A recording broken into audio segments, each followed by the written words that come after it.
Vous êtes sur Autour du monde et on visite la Grèce.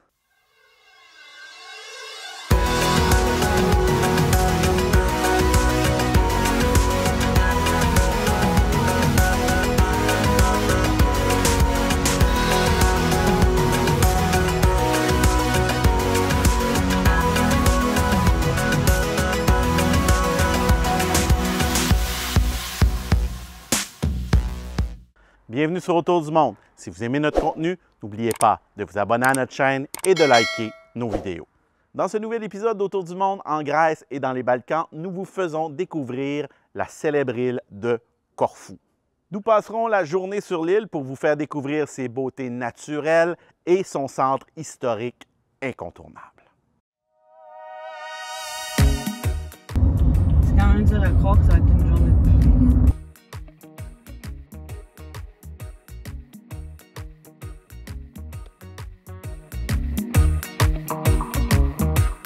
Nous partons tôt le matin en direction de Sarandé, la plus grande ville du sud de l'Albanie.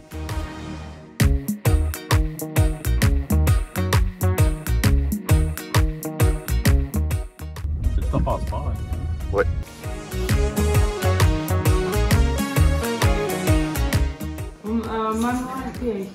À partir du port de Sarandé, il est possible de se rendre sur l'île de Corfou. Il existe d'ailleurs 2 compagnies de traversiers qui font la navette.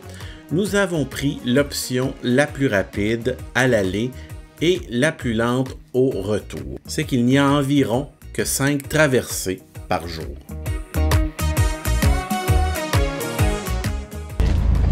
Allô?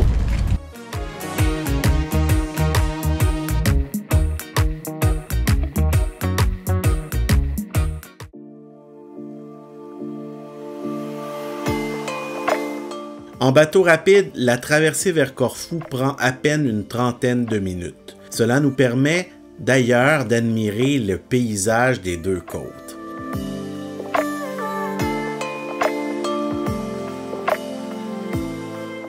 Malgré que l'on doive passer la douane, tout se fait très rapidement. Ce fut une superbe expérience. Hélène, tu vas ordonner le réseau?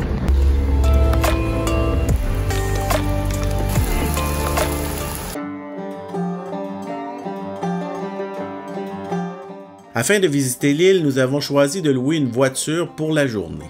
Mais malheureusement pour nous, la température était assez maussade.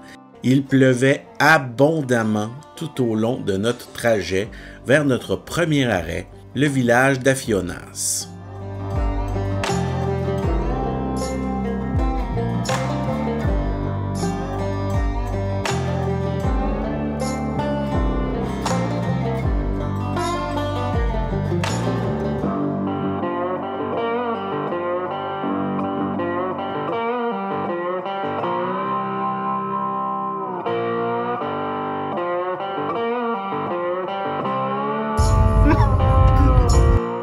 D'ailleurs, si les paysages sont spectaculaires, dites-vous que conduire à Corfou, c'est toute une aventure. Parlez-en à notre chauffeur. C'est la pire route de l'histoire. Il reste combien là-dessus? Mais le monsieur, qu'est-ce qu'il faisait là? Beaucoup de routes en serpentin, de montée et de descente, une véritable montagne russe sur 4 roues. 3 minutes.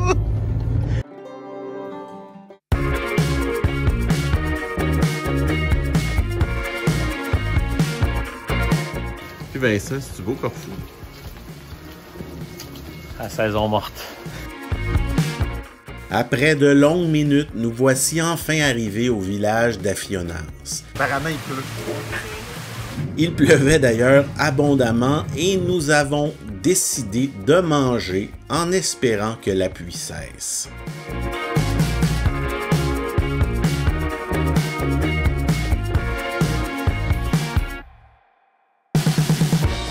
En raison de la température, il n'y avait pas beaucoup de gens lors de notre arrivée. Heureusement, la pluie a commencé à diminuer, ce qui nous a permis de découvrir la falaise et ses sentiers pédestres majestueux.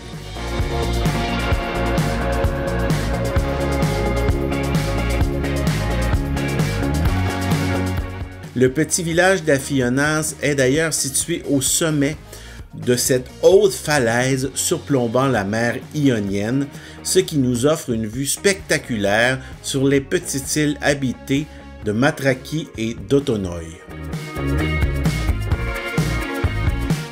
Mais l'endroit est surtout reconnu pour sa double baie avec des plages des deux côtés nommées Porto Timoni.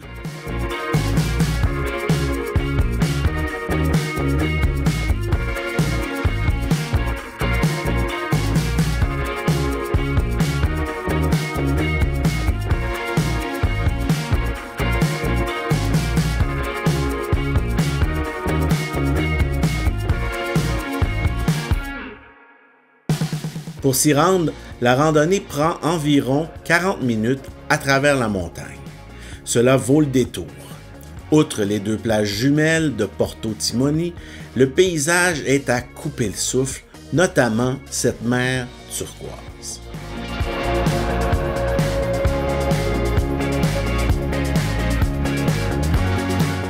Un passage presque obligé lors de votre visite à Corfou.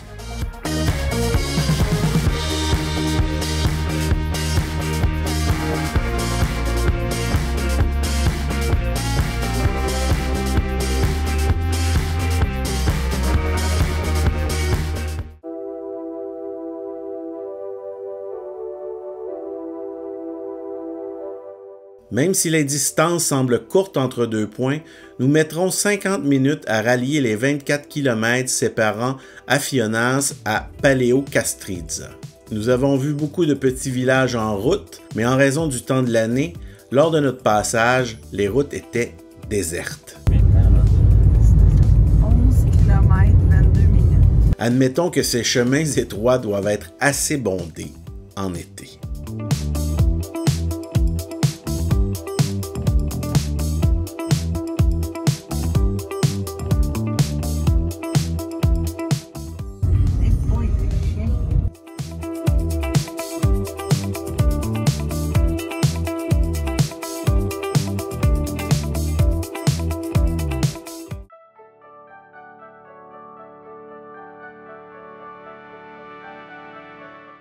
Au lieu du tourisme à Corfou, le village de Paleokastritsa fut pendant des siècles un simple village de pêcheurs. Les touristes britanniques puis allemands découvriront l'endroit et les hôtels se multiplieront. Il faut dire que le site est tout simplement exceptionnel, un vrai petit paradis. Le village s'étire d'ailleurs sur près de 3 km de côte, bordé de tavernes, restaurants, villas et bars. Non loin de là, à vol d'oiseau, le château byzantin de Angelo Castro. Il se situe en fait en haut d'un piton rocheux de 305 mètres de haut. Et la première mention du site à nous être connue date de 1272.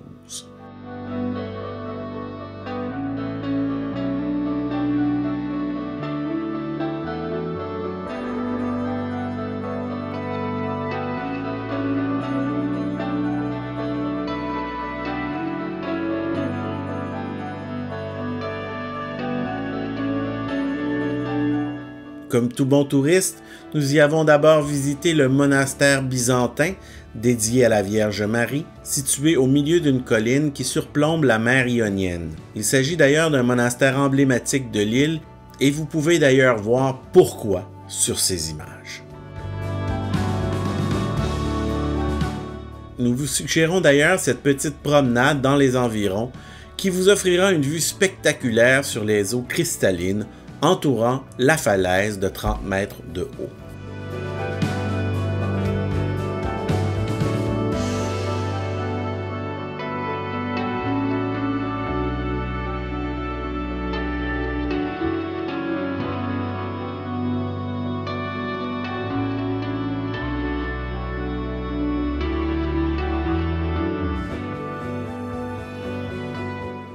Là, Hélène, je ne tournerai pas à droite, on tourne.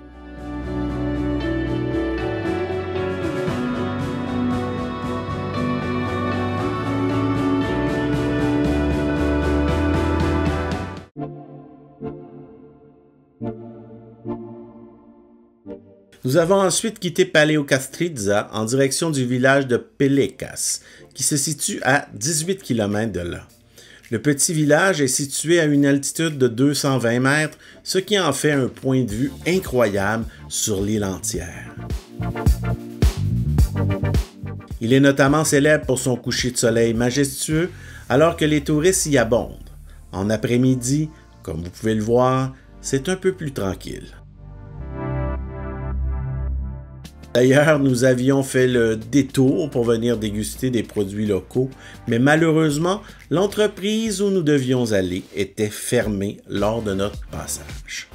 En effet, hors de la saison touristique, beaucoup de commerces de l'endroit sont fermés.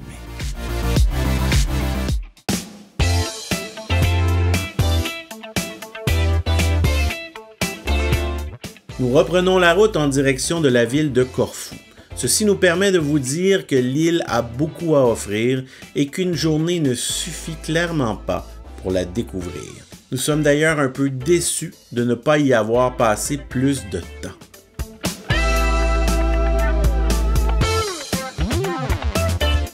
Nous avons cependant visité les points d'intérêt les plus importants de l'île, comme le célèbre monastère de Vlacherna. Étrangement, l'endroit est situé sur une petite île adjacente à la piste de l'aéroport de Corfou. Ne soyez donc pas surpris si un avion décolle ou atterrit lors de votre passage.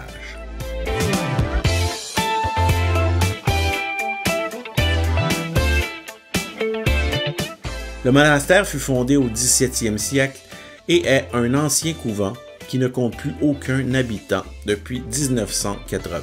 Il est dédié lui aussi à la Vierge Marie.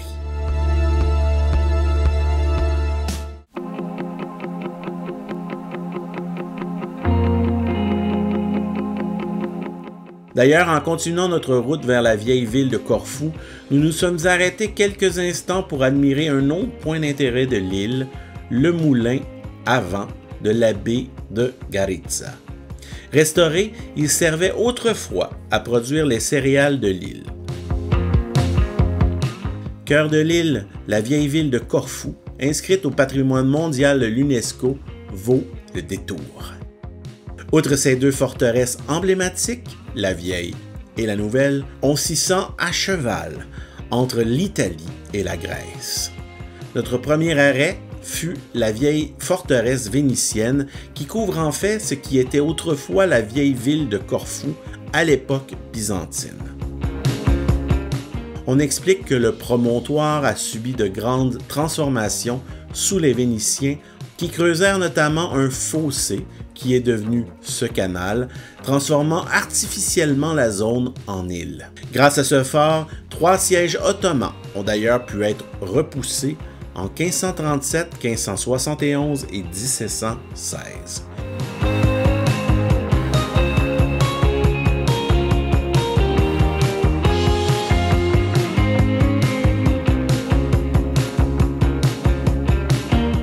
Après cette visite, nous nous sommes bien évidemment rendus dans la vieille ville de Corfou.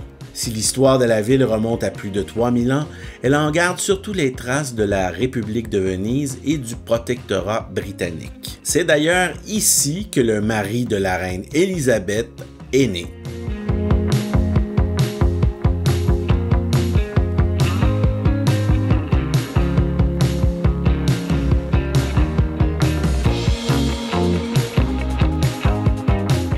Rattachée à la Grèce en 1864, elle ne ressemble à aucune autre île du pays.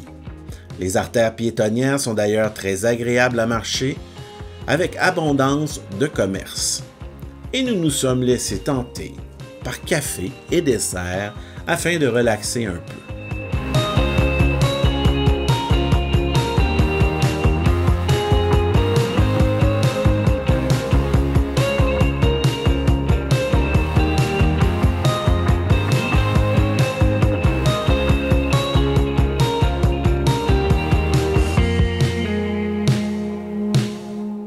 Un peu sur les traces de l'impératrice Sissi qui avait élu ici résidence, nous avons ensuite visité quelques monuments de la ville, dont certaines églises antiques, avant de repartir en direction de l'Albanie, où nous poursuivrons nos aventures dans le prochain épisode.